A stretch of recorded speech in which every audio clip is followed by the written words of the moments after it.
Welcome back to an update.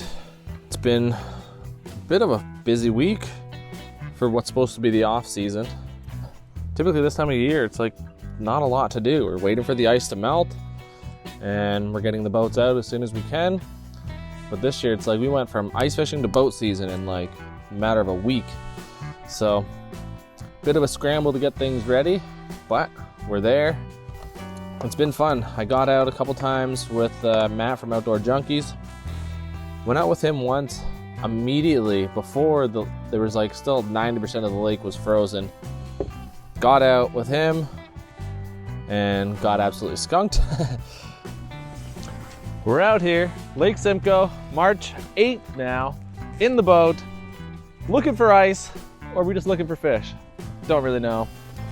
Probably not gonna go on the ice because that's just ridiculous. We're gonna use the boat, try to get some whitefish, maybe catch a trout, maybe a burbot, maybe we'll get skunked. No. But it wasn't for a lack of effort. It was just mostly because we couldn't get to where we wanted to fish.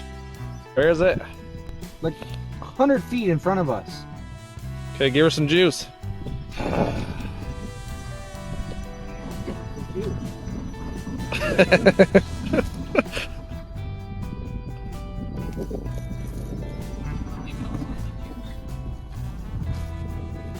And we're parked. Ended up finding fish. Like we literally got onto a spot where we marked one fish right away and we're like, all right, we're on them. But literally as we were fishing, the ice shelf started shifting, the wind picked up and the ice shelf started shifting and coming closer and closer to us and actually pushing us off the spot that we were fishing there.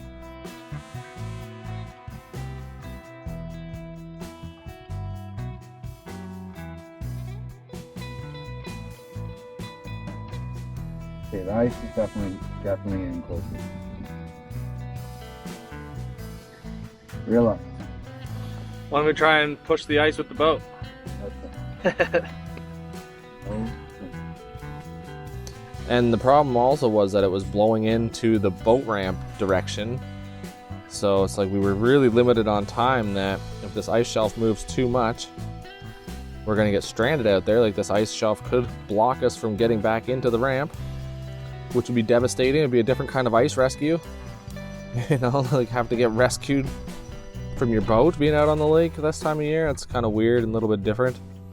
I don't know, you should like go half on plane and make a big wave. And we could make it break the ice with the waves.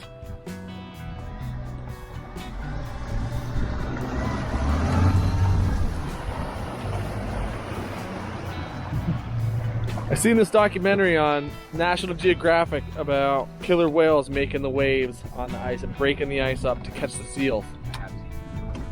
So that's what we should be doing. Catching seals?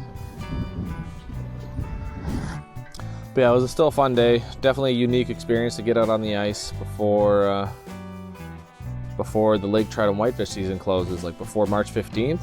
Very unique experience for us to get out on the boat this time of year. I'm just rigging up for perch fishing now, so I did get out today. Finally got my boat going. It was a good day. The weather was beauty. We met up with Matt first thing in the morning and joined him. Got on to the frenzy of whitefish. Not to mention I got skunked again, so it's like me and whitefish are not on good terms right now. But anyways, I almost just cut my line that I just tied. But anyways, again, got out with Tyler from Slaunch Donkeys. Went out, got some whiteys. Watched Tyler catch some whiteys, I should say. And after I was sick of watching that show, I decided it's time to go perch fishing. So I've got some perch bookings coming up. I got my first trip of the season tomorrow morning. So that's what I'm just rigging up right now for. So, which brings me to what I'm tying up here. So I want to tell you like how I'm rigging up for the jumbos. It's the double rig. So I've got a jig head on the bottom and a drop shot hook up high. Lighting's getting low, but maybe you can still see it. So that's the size of the hook that I'm running for the drop shot. That's the size of jig head I'm running for the bottom. I think it's a 3/8 ounce. This is the 3/8 ounce Sid Fish's jigs. jig. I don't know exactly what it's called, but I know it works. And what I'm running on them are the 3.8 size Rhythm Wave swim baits, or 4-inch Kitech Easy Shiners. So, where's my kitty? I'll show you what I run on the jig head and then what I put on the high hook. So that right there is the money maker. One of the money makers, I should say. There's a lot of variations. We switch up colors. We'll use stuff like goby colors and also just baitfish colors. So I like the white jig head because it's pretty much the most versatile. I don't know. I guess there's no reason for it. It's just the color of jig heads I have. Not gonna try and sound so fancy. I was just gonna say, like, white is pretty versatile. You can pretty match it with anything, just like, you know, white pants. You can wear any color shirt with it. It'd look cool. And then, where do I have the high hook baits? For the high hook baits, I do go a bit smaller.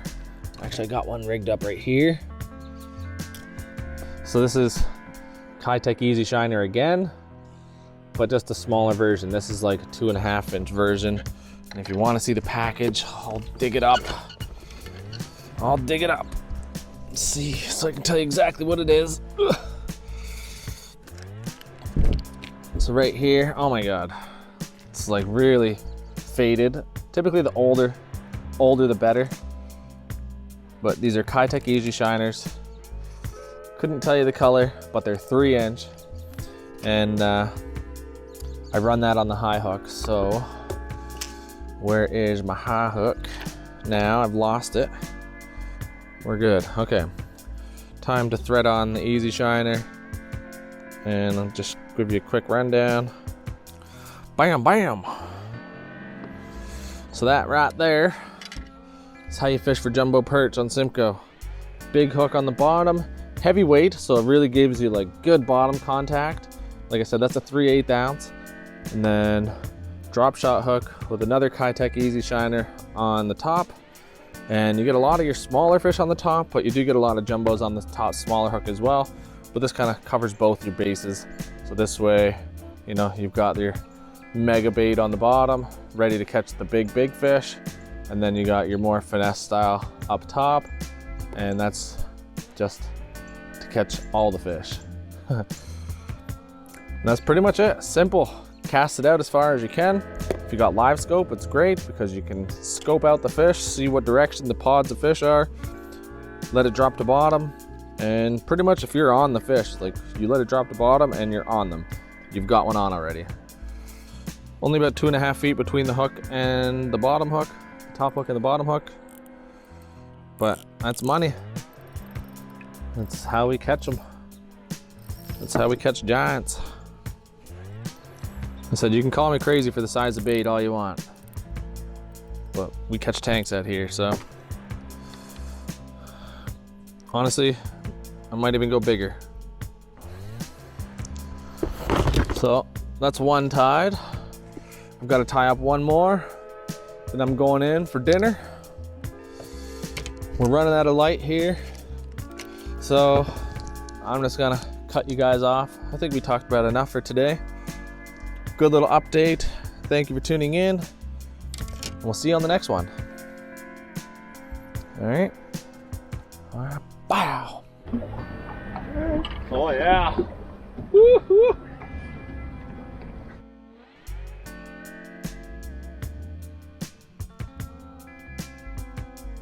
How's it going, everyone? My name's Tyler. I'm from Slaunch Donkey Adventures. I mainly guide up on Georgian Bay. We generally focus on the southern part around the Midland and Wabashine area, but it's my home lake and I am very familiar with it all the way up to Manitoulin Island. So if there's somewhere you're going on vacation, you're up on a river somewhere, campsite, you want to book me, give me a shout, and if it doesn't work out, you know, I can always pass along some great information.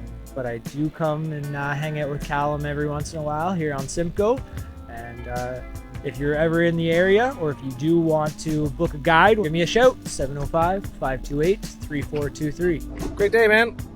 Absolutely. Thanks for the invite.